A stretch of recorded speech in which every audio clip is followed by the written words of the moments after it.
stage so they can talk to you about their experiences throughout their journey and becoming overcomers. And so I just want to make sure that they're there. Okay, I see them. All right, so the first person I would like to welcome to the stage is a wonderful woman that I got the opportunity to meet a couple of years ago, and she's been rocking with me for the last 2 days. We all just got to Buffalo just a couple of hours ago, so we haven't gotten a lot of sleep, but she probably has a little bit less sleep since I brought her all the way from California. We worked all day in New York City on some legislation, and we flew here and got back here today. So put your hands together and welcome Elizabeth Quiros. Next is another amazing woman that I had the opportunity to talk to and meet. We've been knowing each other for almost 2 years now, and she is doing a lot of work in legislation, and we're going to be talking about that in a little bit. I'm going to let her tell you the great strides that she's been making. And so put your hands together for Melanie Thompson.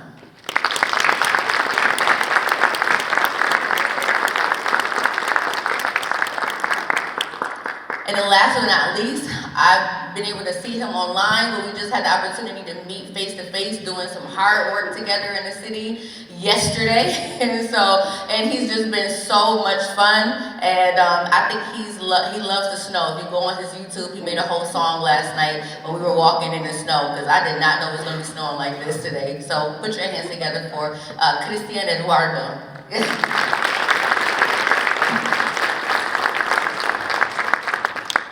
Here you go.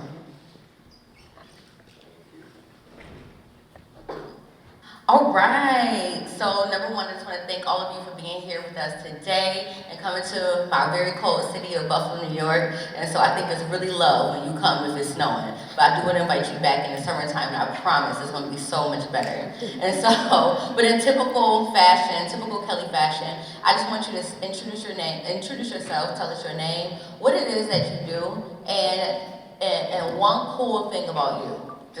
Just one though. I know it's a lot of cool things about you, but just one cool thing. We're going to go ahead and start with you, Elizabeth. So my name's You got to turn it on. So my name's Elizabeth Quiros, and I am, the work I do in California, I am a co-founder of an organization called Redemption of the Bay Area. I'm a lived experience expert, and I do a lot of advocacy around bringing awareness around human trafficking. I travel, I do a lot of public speaking, and I'm also, just very grateful to be here. I'm currently in the doctorate's program. I'm getting my PhD, and so I'm just super happy to be here and honored. And for me, I'm a grandma. A lot of people, when I tell people I'm a grandma, they're like, what? So I'm a grandma. Melanie. Here we go. Good morning. I'm Melanie Thompson. I work at an organization known as the Coalition Against Trafficking in Women, which is an international organization that combats trafficking in women and girls. I have been doing advocacy work for over 13 years. I'm a survivor. And I think a fun fact about me is that I travel a lot and I've been to over 20 countries. So. Hi everyone, thank you so much for being here, even if it was snowing yesterday. For me it was so much fun, to be honest. So my name is Cristian Eduardo. I'm originally from Mexico. I am a survivor of international and domestic sex and labor trafficking. I am a gay man, I'm living with HIV, and I'm doing a lot of advocacy, training and technical assistance. I'm part of different survivor advisory boards, not only in New York State, but across the country. Some of them are the Alliance to End Human Trafficking, the United States Committee for Refugees and Immigrants. I work with several nonprofits and organizations really focused on gender-based violence, including domestic violence, intimate violence partner, femicide, and I'm also the co-founder of Mujeres en Resistencia, an immigrant coalition who really focus on educating about gender-based violence and connecting the immigrant Latino community with free services and accessible services. I'm also a student. Fun fact about me is that 2 years ago, I don't know if everyone remember the blizzard, that it was one of the worst blizzards in 100 years, I think so. I was here. I came here because I was like, oh, I want to visit Buffalo and I want to go to Niagara Falls, so I was trapped here like for 5 days with no food, almost no electricity, and I was like, oh my god, Yes, so that's a very fun fact about me. So when I came here and I saw the snow, I didn't know if I was like, should I laugh? Should I be worried? Should I like? I was like, let's enjoy this. Like, so yes, thank you for being here. Thank you so much. Out of all the times you could have visited Buffalo, you did the worst blizzard ever. Yes. We didn't even have Christmas that year. Yeah. Yes, it was Christmas. I didn't buy food. I ate cheese for Christmas with half bottle of wine, and I was like, everybody was texting me like I'm having the amazing Christmas dinner, and I was like, great. I'm just trapped here on my Airbnb. A tree fell. Like I cannot see outside. I think that animals are dying because it's so cold. I'm like, like amazing Christmas. Like so. I'm gonna make it up to you. Come back in June. And so we're thankful that a lot of you are here. Some people are from service provider organizations, community members. Some of you are members of faith, and some of you are parents and just like, hey, I really want to know a lot more about human trafficking. So I just kind of want to point this question to Elizabeth and Christian. Why do you think that overcomer and survivor voices are so important, and why should we prioritize listening to them? Because our voices.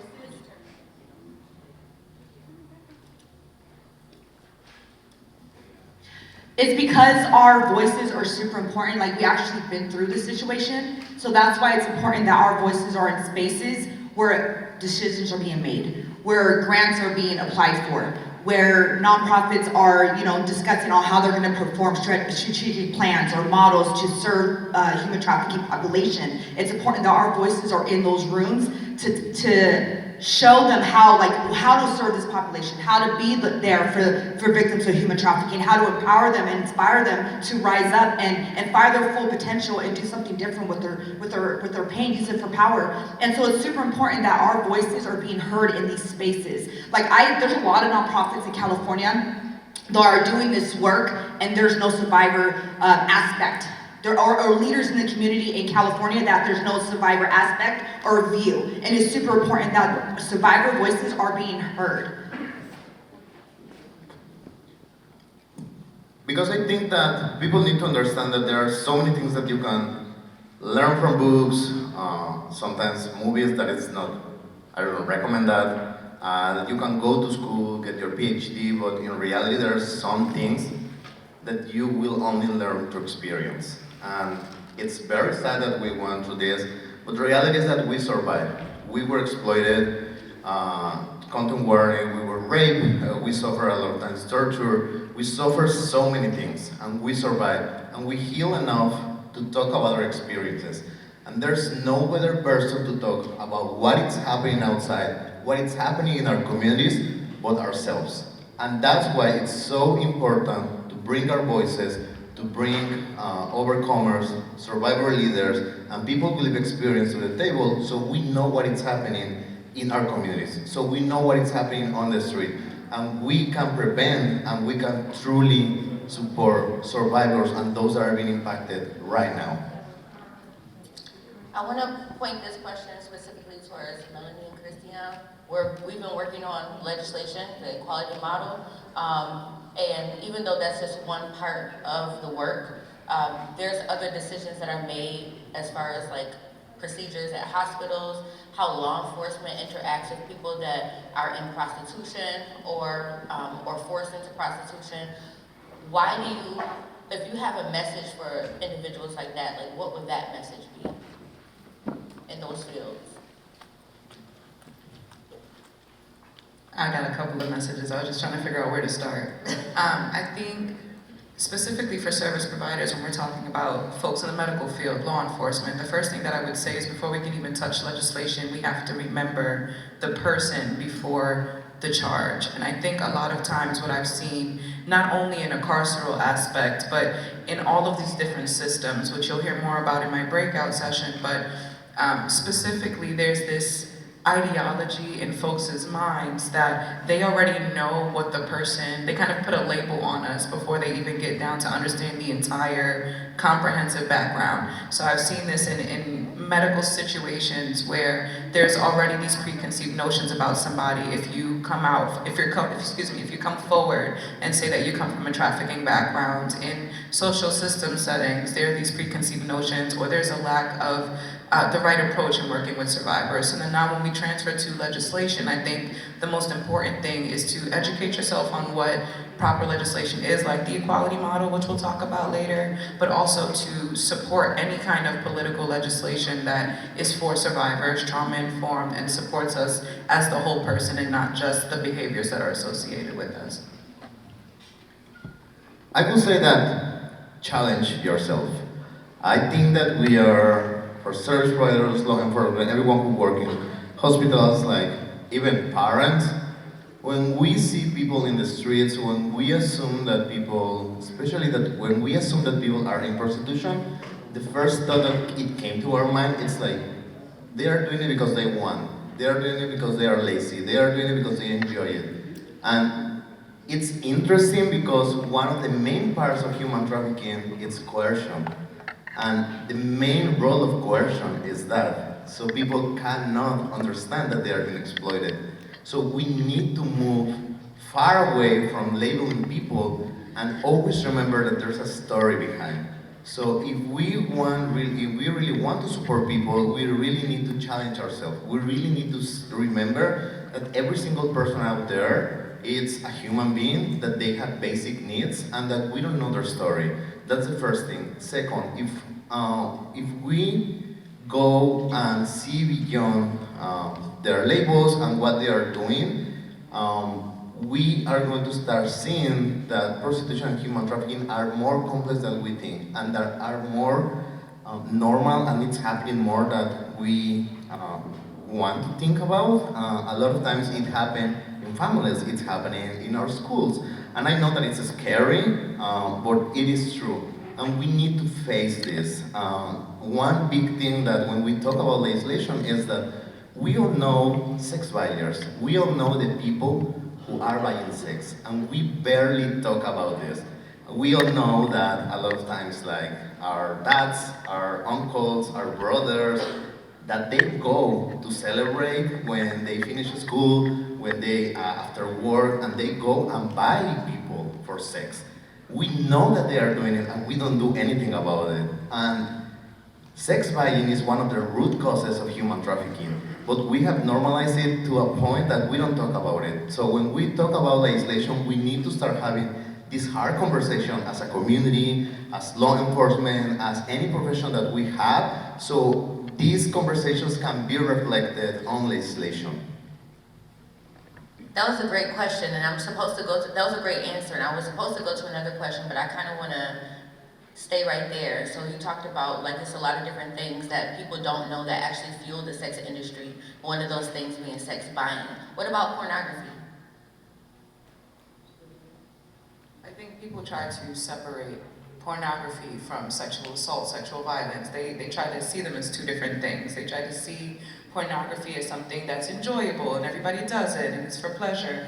The reality, however, is that pornography is one of the vehicles that drives sex buyers into sex trafficking. So oftentimes we all know that, or I hope we all know that pornography ends up being an addiction for a lot of people, especially in American culture. And the reality is that though people think that sex buyers are not the same individuals that are watching porn, the reality is that these individuals that are fueled by this porn addiction are the same ones that get tired of watching these videos on screen. Now they say, this is not enough for me, I need to go and act out these very vicious fantasies, for lack of a better term, on a real person. But of course they don't do it to their wives, they don't do it to their sisters or their cousins. So they find vulnerable populations in the sex trade that they know otherwise don't have any other options to sustain themselves, and then they exploit us and they purchase us and they say, well, nobody's gonna care about you anyway because we're already living in marginalized communities. So pornography and human trafficking are very much innately interconnected, and I think that one of the issues in our society is that we keep trying to separate them as two different things. So in my experience with porn, I became addicted to, as a victim of human trafficking on the streets, I was addicted to porn, and that started at the age of 5. So because of my sexual trauma and watching porn, by the time I started being trafficked, it was normalized for me. So it also takes a toll on victims of trafficking as well. Yeah, and I would say that we need to talk about porn.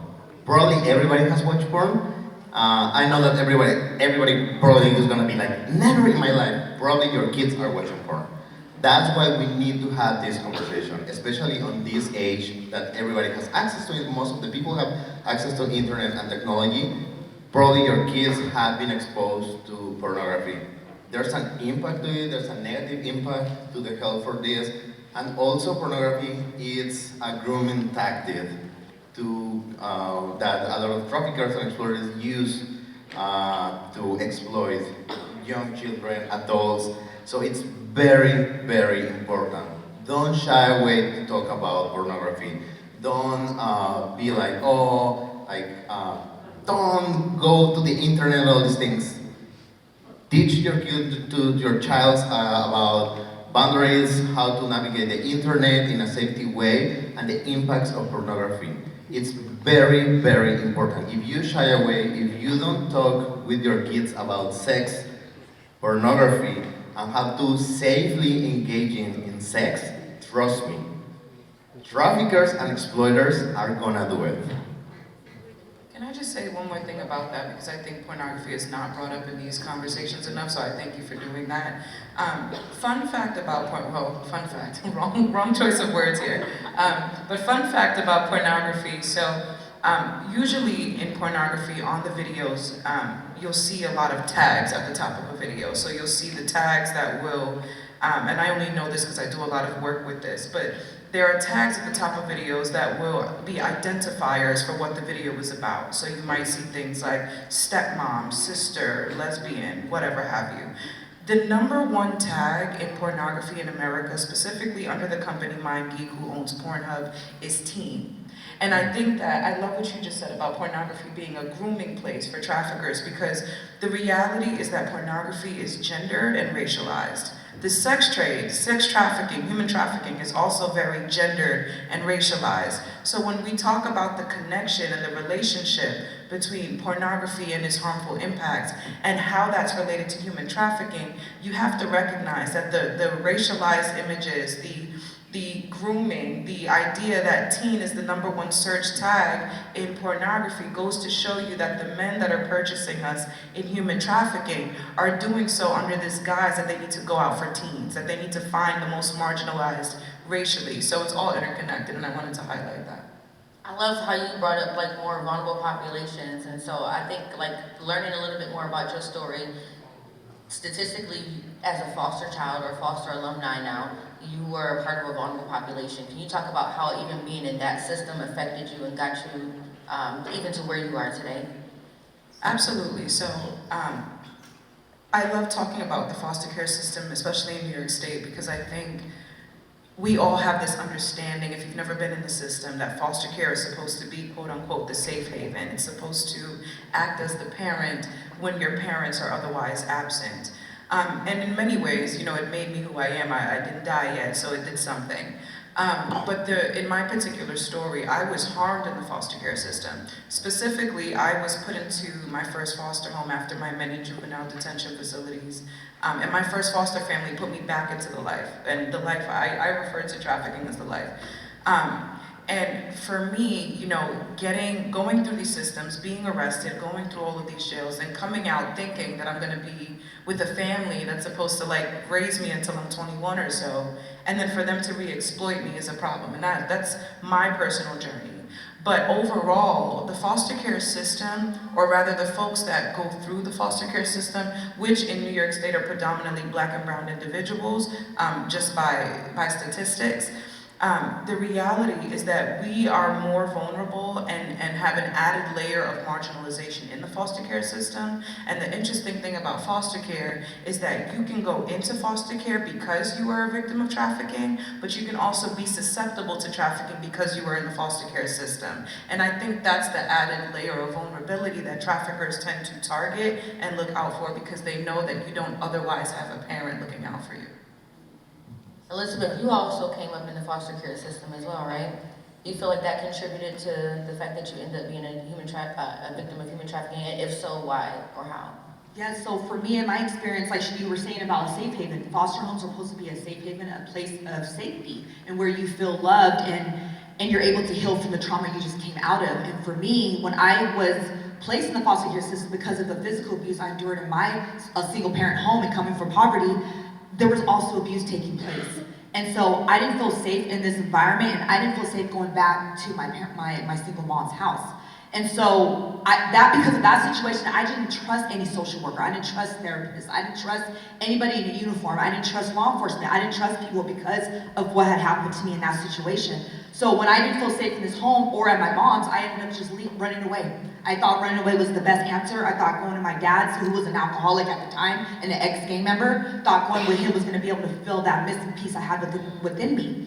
And that made me high risk for human trafficking. Again, I had the mindset of I can't trust anybody. So who can I trust? And that's where a predator came along. And so you mentioned that you had, you were running away, but you also had some run-ins with law enforcement. In your recent book that you published, I believe it's about 8 different mugshots that you put in that book. And during either all or most of those mugshots, you were actually a victim of human trafficking, but you were looked at as more of a criminal, right? Can you tell us a little bit about that experience, about how law enforcement could have gotten it right had they been trained? Yes. So my first arrest was when I was 16 years old. And I committed my first crime under my first trafficker. And so I was given an ultimatum because he got arrested. And he told me to go make some money, and I needed to bail him out. And a lot of the times when youth are out there being trafficked, this is what happens. They are given ultimatums, they are given burdens, they are given priorities to go make ends meet, or to take care of themselves, or be that ride or die girlfriend or ride or die boyfriend. And so it's love and loyalty, that's all we want, right? And so when I was out there, being told to make this money, it was either go be sold at the corner or rob somebody. So I ended up robbing somebody. And I had another man teach me how to rob somebody, and I got arrested for that. And I went under an alias. So for 3 months I was under a different alias. Nobody ever asked me why I committed a crime, why I robbed somebody. Nobody asked me what's going on with you? What background do you come from? What's up with you? Nobody asked questions. So that was my first arrest. And then at 19 years old, I remember being arrested again for a deadly weapon charge. And of course, if you're being trafficked on the streets, surviving, I was in San Francisco being trafficked. So especially if you're in New York being trafficked, or here in Buffalo, if you're being trafficked on the streets, you're gonna have weapons on you. You're gonna survive. You're gonna do things that are not ordinary to people, that are of course crimes, right? You're gonna do things to survive. And so I had a knife on me, so when I was arrested, the judge told me, oh, you're a danger to society. I remember sitting there with all these DAs and the judges and law enforcement just looking at me like I was a criminal, like I was a danger to society. And I was thinking in my head, do you not know what just happened to me? I've been on the streets since I was 16 to 19, that was my second arrest, and I've been sold multiple times. And I was furious that they put that label on me, and that's what happens. Labels are put on us when we are surviving out there and having to protect ourselves. And we have to learn how to do this or we're gonna die out there. So just years of in and out of correctional facility, and every time I got arrested, law enforcement assumed I was a criminal, and I picked up an addiction of meth. I was addicted to meth for 12 years. I'm blessed today, I have my teeth and my skin is refreshed. And I have my mind is here. I have a lot of family and people I know that lost their mind because of drugs. And right now people are overdosing left and right because of fentanyl. So I'm really blessed right now that I'm here.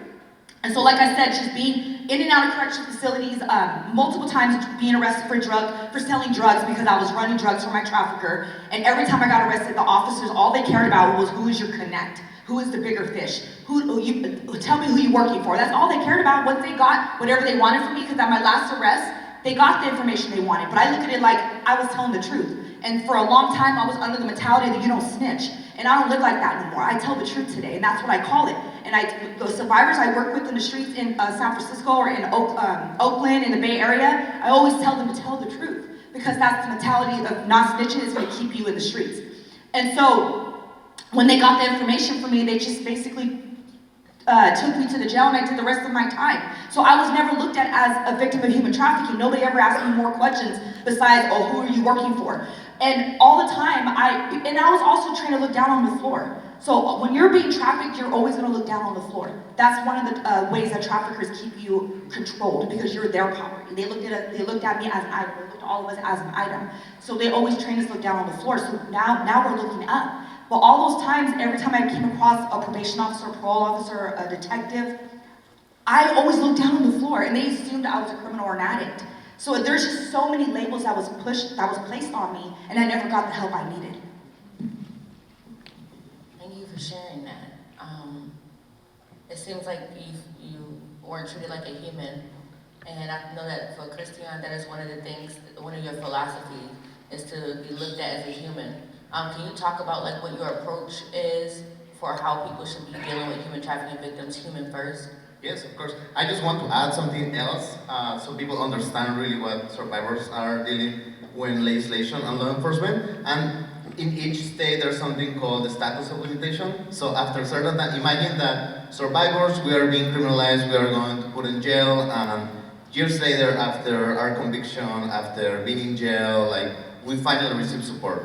So after therapy, after someone really approach us and see us as human beings, we finally heal and we are like, wait, suddenly we are on a human trafficking training and we are like, wait, that sounds like me. So after 6-10 years, I'm like, oh, that sounds like me. Well, guess what? You cannot do anything.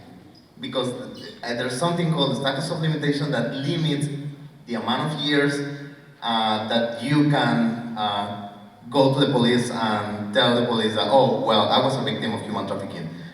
In New York, it's 5 years, so after 5 years, you cannot do anything against your trafficker.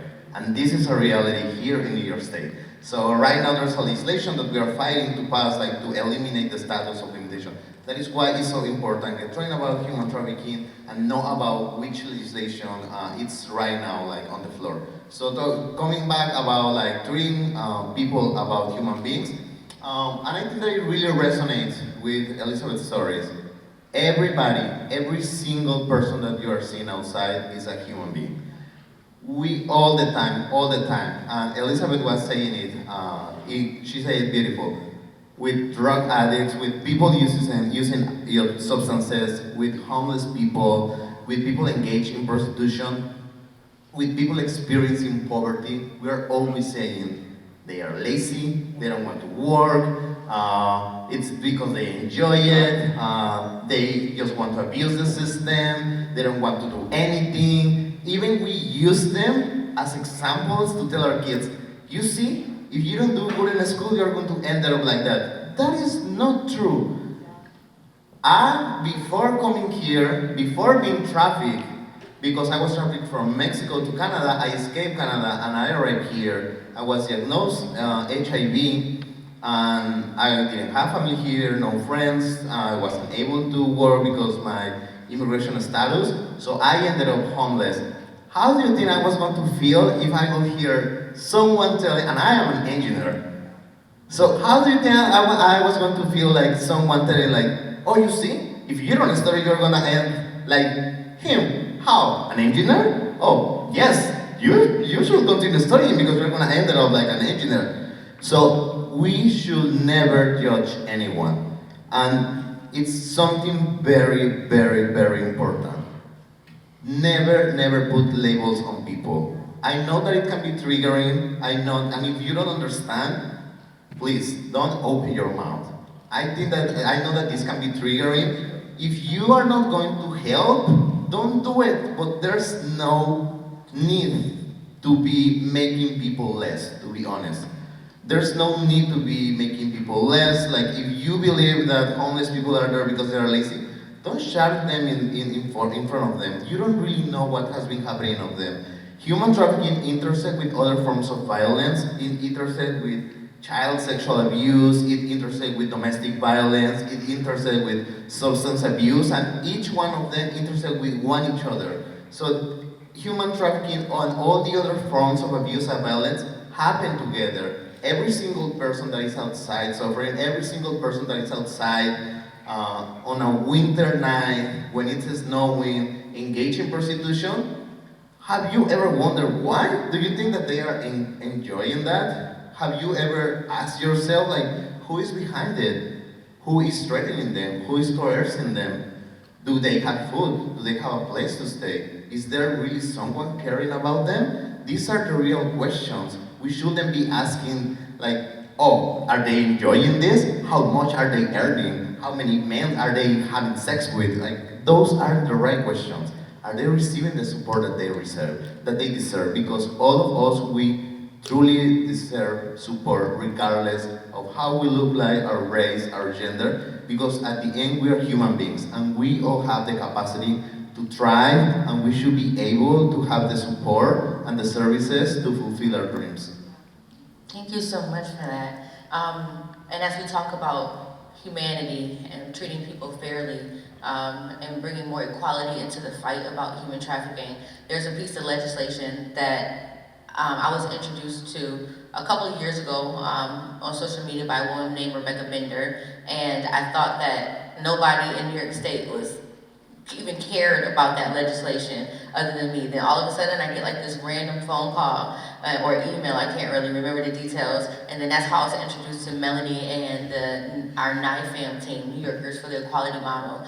And after I learned a lot about that, I was just like, I really think that this is the answer, a part of the answer as for individuals who are interested in I'm not going to go into that. I want Melanie to talk to us about the equality model, why it's important, and just break it down for my city so we can be on board. I'm so happy you answered that email too. It was definitely an email during the summer, but more to Christian's point, nobody in the system of prostitution, nobody who's trafficked wakes up and says, or rather is born and says, I choose to do this, or this is something that I can't wait till I'm older because I want to be on the streets. Like, it doesn't work like that. And I think that we have these misconceptions in our brain about what trafficking looks like based off of what we see in movies, based off of what we read. If you a little bit older than me, then you've seen the movies of what pimps used to look like in the 80s with like the top hats and the furs. And I want folks to, before I talk about the equality model, I want folks to understand that trafficking looks different in different places. It can look like we're smuggled into white vans, but it could also look like one of y'all sitting in here right now. It could look like the person that's going to school and then leaves class every day and you have no idea that she has to go home to a pimp, right? Like, so I want folks to just keep an open mind and recognize that the system of prostitution, human trafficking can look different depending on where you are and other external factors. And I think to this point, up until recently, we as a state have approached legally human trafficking in one way. We've had full criminalization in New York State up until this point, meaning that if you are the person that is buying or purchasing sexual access to someone, if you are a trafficker or a pimp and you're selling someone, or if you're the person that is being bought, you all go to jail. We've recognized as a state that that is not the right approach. We realized that up until this point, people were getting swept up and locked up off the streets, going to jail and then coming out and doing the same thing again, right? Because we recognize that criminalization was not sustainable to make long-lasting change when it comes to this issue. We have another approach that I won't spend too much time on that is being proposed, and that's the complete opposite of full criminalization, which is full decriminalization, the way you would decriminalize marijuana, for example, where everybody involved doesn't have any penalties and nobody goes to jail. And we all, I think, could agree in this room that if we have a free-for-all, that's not necessarily the best approach for our state either. So advocates, survivors like us, and so many others across the country have been trying to figure out what's the best way to approach this issue. Because we know that jail time can be helpful for folks that are perpetuating this issue, but we recognize that many of the people who are purchased are survivors that come from marginalized backgrounds, that have a lack of resources, that don't have money to sustain themselves, that can't feed their kids, struggle with substance abuse disorder, have no status, and so on and so forth. So there's this legislation known as the equality model, which is something that all four of us up here support. And it's a proposed legislation that partially decriminalizes those in the sex trade or those that are impacted by human trafficking. So what it does is decriminalizes the survivor in the situation, so any of us, any of the overcomers that are going through this kind of system, that are being targeted for being marginalized, that are the vulnerable populations. But at the same time, it keeps in place the penalties we currently have in our legislature that go against those who are perpetuating. So it holds accountable sex buyers, it holds accountable traffickers, those who own brothels, strip club owners, and so on and so forth. And I think the reason that I like this law is because it recognizes that we need to shift the blame from the person who had no options to the person with all of the options. It's the only legislative approach that recognizes the power imbalance, and I think that's what's been missing from our law up until this point. It is super, super important to support legislation like this. One, because it's legislation that is survivor-centered, survivor-led, and survivor-supportive. All of the other potential approaches to this issue have been in favor of the cops, in favor of the people who don't like prostitution on their streets, the people who feel like everybody, like Christian was saying, is a drug addict or has all these labels attached to us. Those laws have usually been in favor of the 1% of people who are not impacted by this industry. But the reality is that the equality model is one that is in favor of the people who need the services the most. And the reason why it's important is because if we don't enact something like the equality model, which you will see now, is New York State become a big sex tourism destination, because now when you take away penalties for any crime, what happens? Right? It becomes a free-for-all, and everybody comes and says, well, New York is a place I can go where I can buy sex. No one's gonna say anything to me. Just like we see in the Dominican Republic, just like we see in Brazil, just like we see in Germany, and we don't want that for New York. So it's really, really imperative that we focus on legislation that is survivor-centered and survivor-supportive. We're running out of time, and I do want to give the audience a couple of moments to ask maybe about 3 questions, and so we're going to move into what Annabella calls our popcorn questions. And so, let's see. Christian, you've done some amazing work with Spanish-speaking communities. What does the anti-trafficking work look like in those communities, primarily those who are not English speakers, and what ways can we better support Spanish speakers? To start with, there are no resources in Spanish. To be honest, everything is in English. That's one of the big barriers I think that I have encountered. Even when I know that a lot of nonprofits want to help, they use translator a lot of times, like kids who are bilinguals. That shouldn't be the case. One other big thing is that we should be trained on cultural approaches. Not because we are from Latin America, we believe the same, or if we speak Spanish, we use the same words with the same meaning. That is one big thing. And also there is another big challenge. We have different cultural approaches. So a lot of times, like patriarchy is very still heavy in Latin America. So you will then approach someone in a situation of human trafficking, even if he experienced it in the same way that you are approaching an American citizen, because you need to do more education about it. Even educating the community, it's going to be very different, like creating material that it's really reflective of the community that you're working. I think that it's very, very special. It's funny for me every time that I see, for example, like if you see human trafficking, or if you are experiencing human trafficking, call this number. I laugh because I'm like, who is gonna call? Like, and I don't know, they put like, with all respect, but a white girl, and I'm like, in Latin America, like, I don't know, we are brown, dark, like, we all are shaded, and I'm like, we don't know if we are being trafficked, so nobody from Latin America is gonna call. Like, so we need to really make outreach material that is reflective of the community. I would say that make material that it's really highlighting some of the risk factors, that if you feel that you are being threatened, if you are feeling that that you cannot escape, that if someone is forcing you to engage in sex for something of value, like that you are afraid, things like that, but don't use it. If you are experiencing human trafficking, call, like, that's nonsense.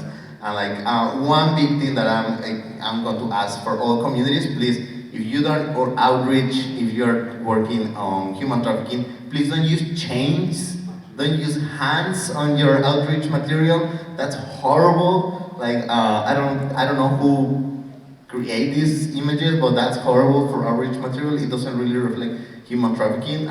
It's not a reflection of the work that we're doing.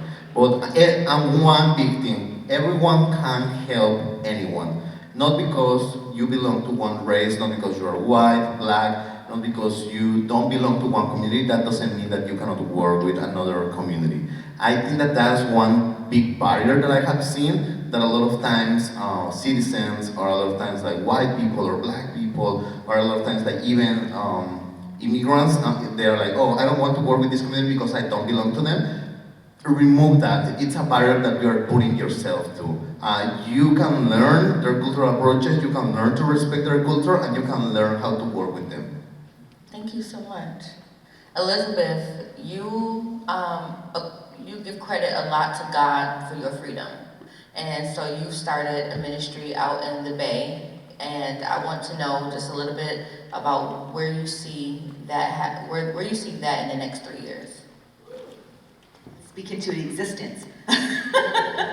So what we envision is having a safe house in the Bay Area. And so there's a few safe houses, I want to say, like in the Oakland area, but we are based out of Sonoma County. And so we serve the Bay Area, all of our surrounding neighbors, and we are, looking forward to expanding. But we want to get our first safe house, which is a 10-bedroom facility for victims of human trafficking. And what that's going to look like is it's going to be similar to a drug and treatment facility, but it's not for drugs and alcohol. Of course, it all ties in: incarceration, trafficking, mental health, addiction, all that ties in. And it's going to be based like that, but it's going to be something different, more trauma-informed empowerment. And so probably like a 1-year, 18-month program. And so just helping these victims, coming out of that, putting them in a safe place. Because usually when that's the thing that me and my partner Lisa, because she's also one of the co-founders of Redemption House of the Bay Area, we are always trying to let people know, yeah, you can take them out of the situation and place them in a hotel room temporarily, but what is that going to do? They're just going to go back to what they know if we don't give them long-term housing. And so in our safe house, we're going to have them staying in a safe house, feeling safe. They're going to be able to heal because they're going to get therapy. We're going to connect with partners where we can be able to address the alcoholism, the addiction. We're going to be able to connect them with empowerment groups. It's super important when we're around survivors and we feel empowered and we're in a space where we're able to talk about what we've been through, because you can't go to a therapist and say, hey, I've been trafficked. They're going to be like, what's trafficking? A lot of the survivors I work with don't want to talk about what they've been through with a therapist, because number one, it might be a man, they're going to be triggered, or number two, they don't know. So it's always important to have a support group with other survivors, so we're in a safe space to talk about what we went through. They're going to be able to do art therapy. Like for me, it's like, we don't wake up one day and say we're going to go and be trafficked. At one point, we had innocence. It's like little babies running around laughing and giggling, right? We were all babies at one point, had innocence. And so with art therapy, we're going to be able to tap into that. We're going to be able to tap into that little bit of innocence they had inside of them. They're going to be able to be a child and draw and play with animals. And we're going to bring that back out of them so they can start enjoying life. They're not just surviving. Even though they're out of that situation, we don't want them to just survive. That mindset of surviving, we want them to thrive. We want them to enjoy life. We want them to embrace their potential and be in the moment and look in the surroundings like, wow, this is I was in New York yesterday and I was enjoying myself and laughing. my little Liz inside came out yesterday, and when I seen the snow. So it's super important that we do that with the survivors we work with. We remind them that at one point they were innocent themselves, and we need to bring that out of them. And so that's what we're doing with it. That's what we envision to happen in 3 years. Keep us in prayer. And so I do love God. That's my higher power. That's what works for me. And so I'm just super grateful. I'm super blessed. I'm married. I have a home. I have my son back. It took me 9 years to get him back in my life. I have a governor's pardon. I'm going to school right now to get my PhD. And I'm doing all this because I have so much favor over my life. So much favor over my life, and so much community members that God put in my life to help and support me get there. So that's why I honor God, and I give him all the glory for what's going on in my life. So I'm just super grateful to be here today. It made me cry. She's going to Liberty University.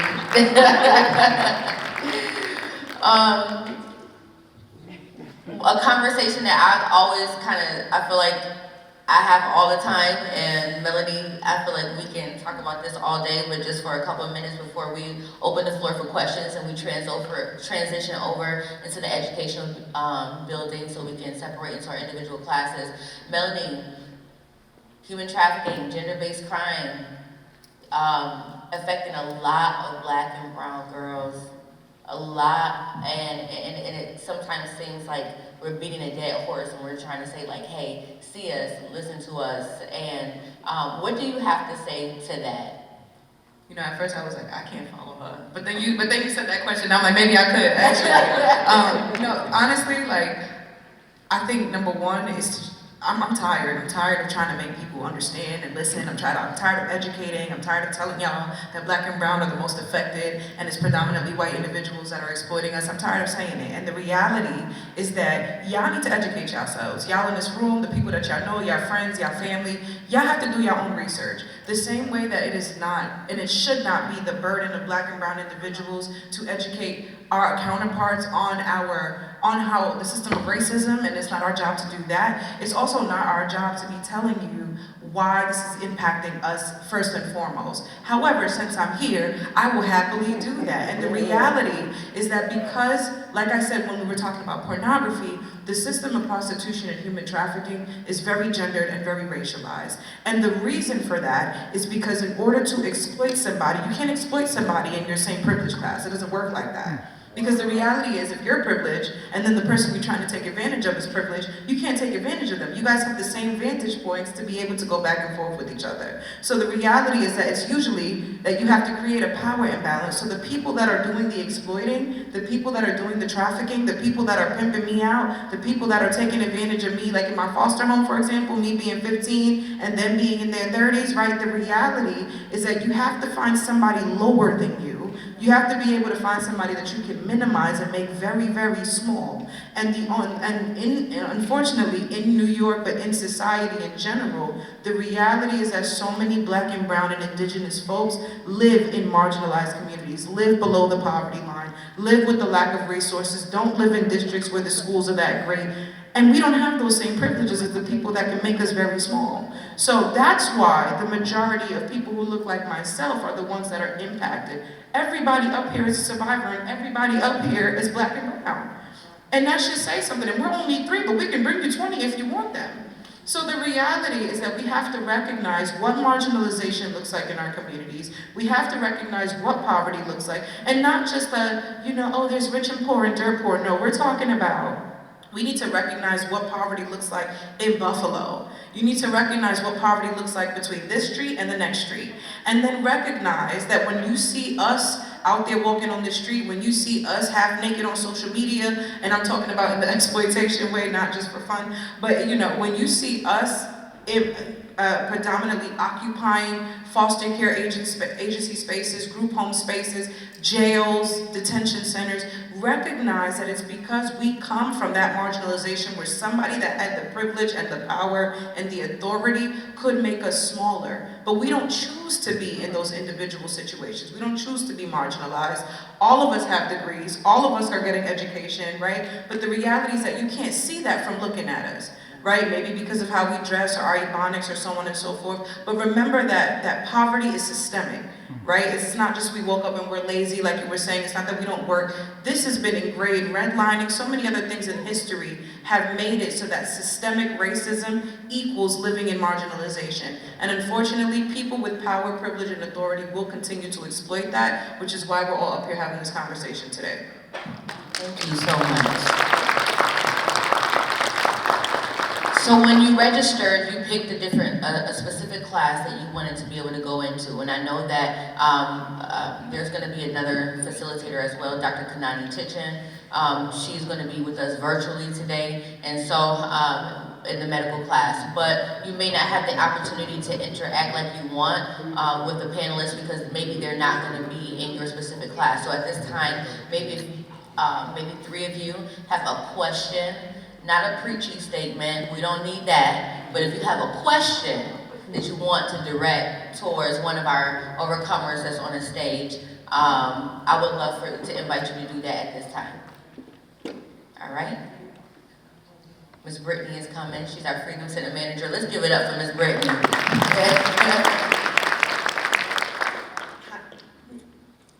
Hi, my name is Megan. Thank you all for speaking today. You know, it takes a lot of courage to be vulnerable, so I appreciate that. I would like to know, what is one affirmation that you reassure yourselves for healing? One thing you say to yourself to remind yourself that you are capable of healing. Oh. So you're asking what is one affirmation that we use to help us heal? Okay, so I don't know if this is an affirmation.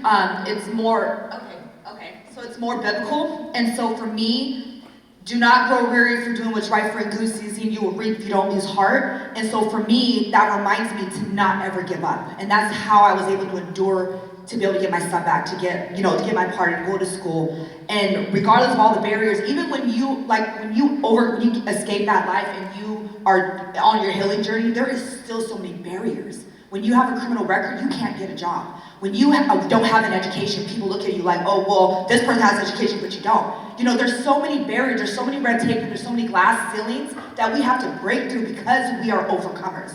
And so that's why that verse helps me to get through everyday life. Do not grow weary for doing what's right, for in due season you will reap if you do not lose heart. So do not lose heart, because anti-trafficking movement, I love a project what Kelly did during our first meeting. She had us kind of get in a group and really talk to each other and answer these questions and get vulnerable. And by doing that, it helps us to humanize us. It helps us to ground and helps us to remember in this work we can get traumatized and we can get tired and get weary because it's such a burden. But if we remember to not give up and keep pushing, we will have that support and we will continue this fight. Thank you. Rooted in Love, she had her hand up. She had her hand up first, Brittany. Raise your hand high so she can see you. All y'all want to answer? Go ahead. Go ahead. Oh, I was fine. Moving on. Christian, you want to say, what's your affirmation? What's your affirmation, bro? Tell us. What? That's privilege? I was I had two. One is, this shall pass too. So, because I remember, and I have this clear moment when I remember that I was living in the shelter. Because I'm a man, it was very hard for me to find help, people to recognize that I was trafficked. I was just literally dumped in a general men's shelter. I didn't have money. I remember that I had $1 and I was sitting in front of the library. People have gone to New York City in front of the public library in 42nd Street. And I went and I was very hungry and I wanted to eat tuna, but the tuna was $1.25. And I was starving, and I was like, I just have $1, and I was like, this is really horrible. And I was like, what is happening in my life? And I was like, and my stomach was like, and I was like, you know what? This shall pass too. And every single time, and I apply it not only for very bad moments, but also for very good moments as a reminder that I need to enjoy also that moment. Because it's not going to last forever. So if something good is really happening, it's also a reminder. It's okay, I really need to enjoy this moment because it's not going to last forever. So it serves me as both parts. And the other part, and the other one that I really use a lot, it's who cares? Because I try to enjoy my life as the best, but I think that as adults, we have a lot of filters. It's I cannot laugh out loud, I cannot dance, I cannot act dumb, and all these things. People that know me, they know that I'm super loud, that I think that you can tell that I'm super loud and all these things, I express myself. But every time, but I think that I'm shy, in reality I'm very shy, but every time that I'm feeling that I'm holding myself or enjoying something, I tell myself, I ask myself, who cares? And I'm it's true, who cares? I almost died several times when I was trafficked. There were days that I didn't have food. There were days that I didn't have hope. There were days that I didn't know what was happening. There were days that I was being trafficked and I didn't know if the next person that was going to exploit me, that I was going to use my body, I don't know if that person was going to kill me. So who cares what people think? I'm going to enjoy my life.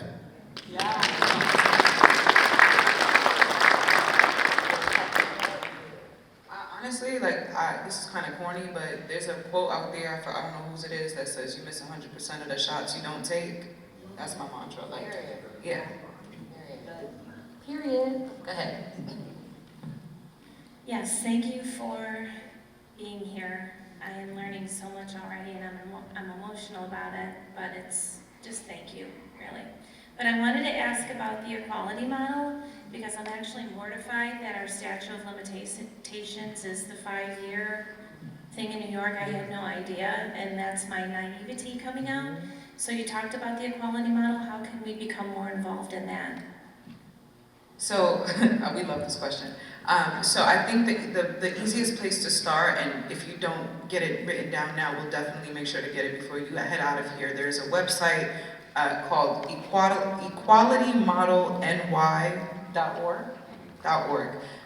We have a lot of resources on that website just to explain what the bill is, talk about the opposition and what those opposing bills look like, but it also helps you to understand exactly what services they offer, and it includes things like expunging records for folks who are criminalized, things like that. On the website there is a QR code where you can also sign on to the letter that goes out to our state and local senators. So I think that's the best first place to start if you want to learn more information about it. All right, Ms. Brittany has somebody over there. Thank you. Thanks for your affirmations. I've heard Black and brown people say that one of the greatest